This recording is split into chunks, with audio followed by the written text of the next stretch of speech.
Montreal gang crackdown, and the Quebec biker war, a deadly struggle for power. In the past week, over 30 arrests have been made, and authorities anticipate more to come. These arrests are believed to have dealt a significant blow to the Blood Family Mafia, a violent street gang linked to a series of incidents in Montreal.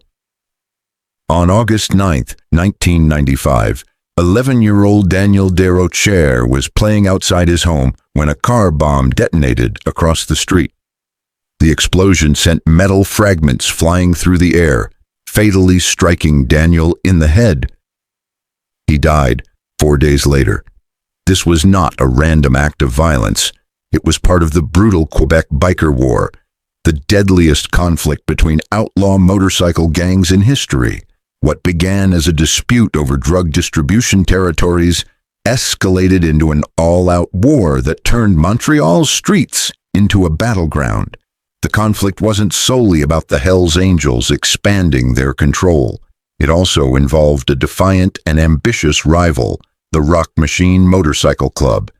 This lesser-known group refused to surrender to the Angels and managed, temporarily, to take over major portions of Canada's billion-dollar drug trade.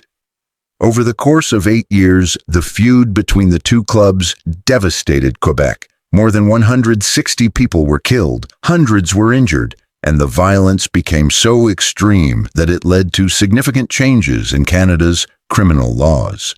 Yet amid the bloodshed, the Rock Machine succeeded in doing the unthinkable, carving out a major share of the drug market long dominated by the Hells Angels.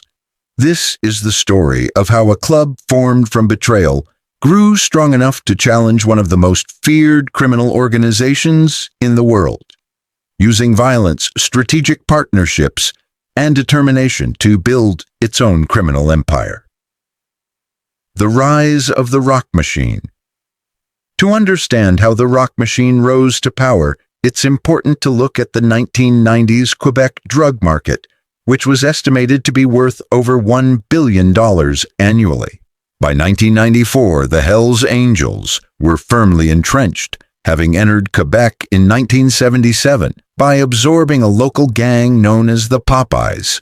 From there, they expanded their influence, controlling distribution networks and working with the Italian mafia to import cocaine and other drugs. Their network of puppet clubs handled street-level sales across Montreal and Quebec City. However, one obstacle stood in their way: Salvatore Cazzetta, founder of the Rock Machine. Cazzetta was well-connected, with ties to the powerful Montreal-based Rizzuto crime family. This connection afforded the Rock Machine a level of protection most clubs didn't enjoy. The Angels understood the risk of confronting someone backed by the Italian mob. Montreal's drug supply chain operated with the mafia handling importation, while motorcycle clubs like the Hells Angels served as distributors. For a while, an uneasy peace held, with each group respecting territorial boundaries. But Maurice "Mom" Boucher, leader of the Hells Angels Montreal chapter, had ambitions beyond shared control.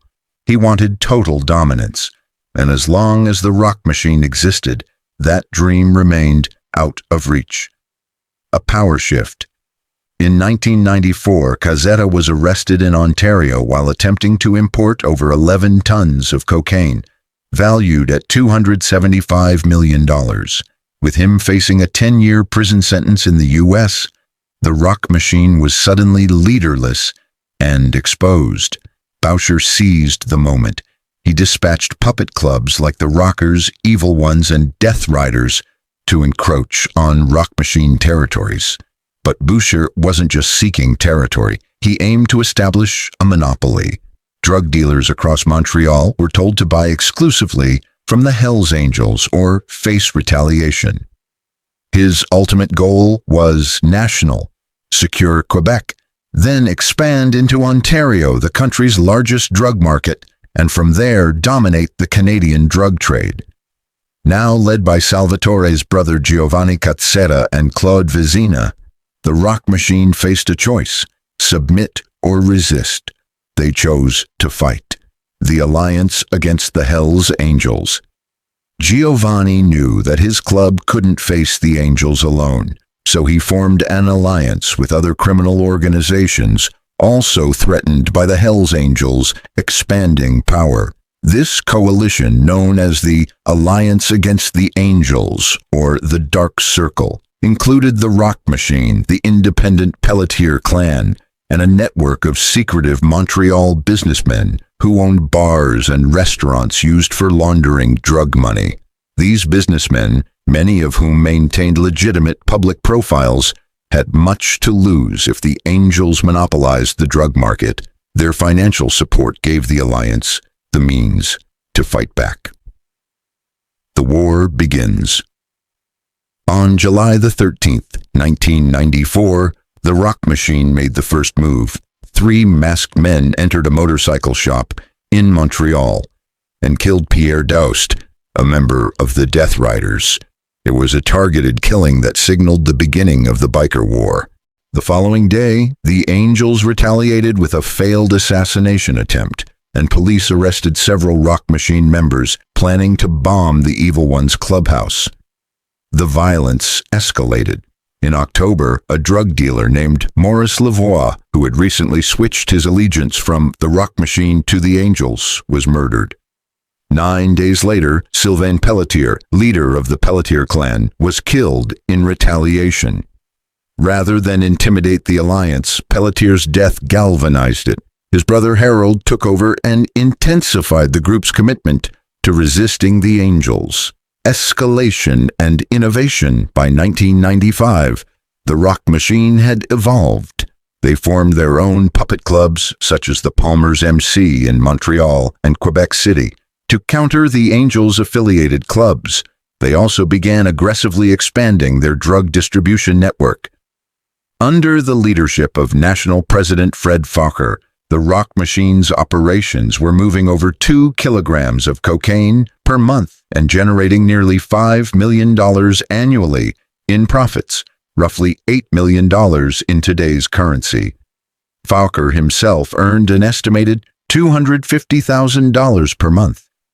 The Rock Machine wasn't just defending territory, they were taking it. A tragedy that changed everything. The biker war reached a tragic turning point on August 9, 1995. A car bomb intended to kill Hells Angels. Associate Mark Dubé exploded near a clubhouse. Instead, the shrapnel struck and fatally wounded 11-year-old Daniel Desrochers.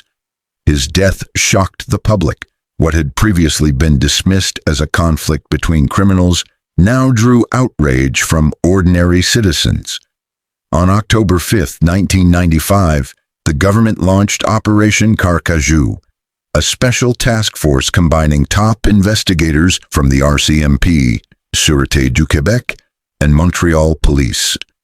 Their mission: stop the violence and bring Daniel's killers to justice. Continued expansion amid crackdown. Despite the government crackdown, the Rock Machine continued to grow. They opened new chapters in cities like Quebec City and Beauport. Leaders like Marcel Demers of the Beauport chapter were highly successful, contributing to the club's growing profits. Several factors contributed to the Rock Machine's success. They were more aggressive and willing to take risks. They operated flexibly, forming alliances where needed, while the Hells Angels' rigid structure often slowed their response. In some communities, the Rock Machine was even seen as a more sympathetic underdog, which helped them gain cooperation from local dealers. International connections. The Bandidos Alliance. By 1999, the Rock Machine had endured 5 years of brutal conflict with the Hells Angels. Though they suffered heavy losses, they also managed to seize significant territory and drug market share from their rivals. Still, the Rock Machine understood that to seriously challenge the dominance of the Hells Angels, they needed international backing. That opportunity came when they connected with the Bandidos Motorcycle Club, a Texas-based global organization and one of the Hells Angels' primary rivals.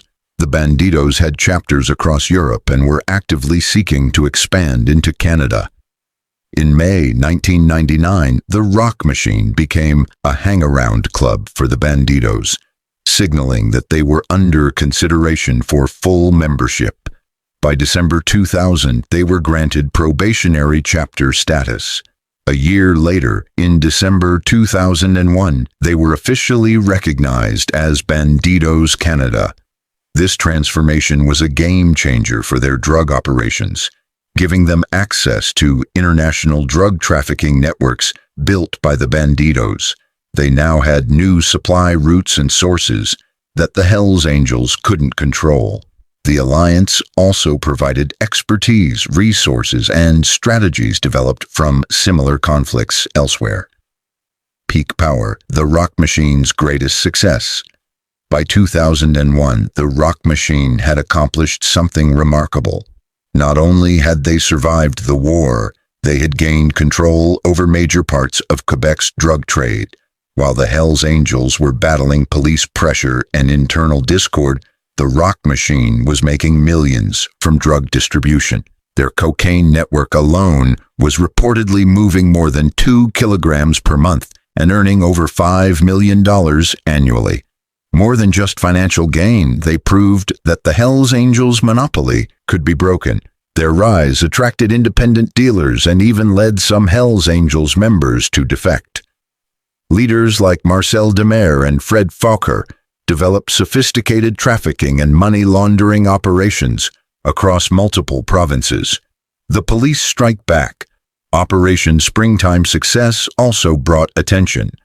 On March 28, 2001, police launched Operation Springtime, a massive crackdown that included 288 searches across 27 locations and targeted 142 individuals.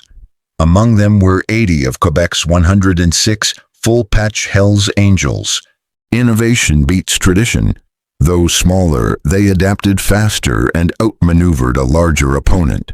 Their international partnerships and flexible trafficking systems became templates for other criminal enterprises.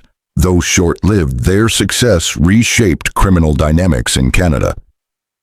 The modern era, echoes of the past. The Rock Machine was reformed in 2007 and continues to operate internationally. The Hells Angels are still active in Canada, but never regained their former dominance. The war revealed new ways for law enforcement to disrupt organized crime and showed other groups that the Hells Angels could be defeated. The Rock Machine became a symbol of resistance to criminal monopolies. They exposed vulnerabilities and inspired competitors across the underworld. The price of power. The story of how the Rock Machine challenged the Hells Angels is one of ambition, power, and its deadly cost. Over 8 years, Quebec became a battleground over $1 billion drug trade that left communities shattered and lives destroyed. Though the Rock Machine achieved its goal of breaking the Hells Angels' grip, their victory was fleeting. Both groups lost leaders, territory, and public standing. The true winners were the next generation of criminal groups who learned from their successes and their mistakes. Today, Daniel Desrochers is remembered through anti-gang legislation and public memorials. His death remains a stark reminder of the cost of unchecked criminal ambition. The Quebec Biker War changed Canada forever, proving that even the most powerful empires can fall, but also that the cycle of violence never truly ends.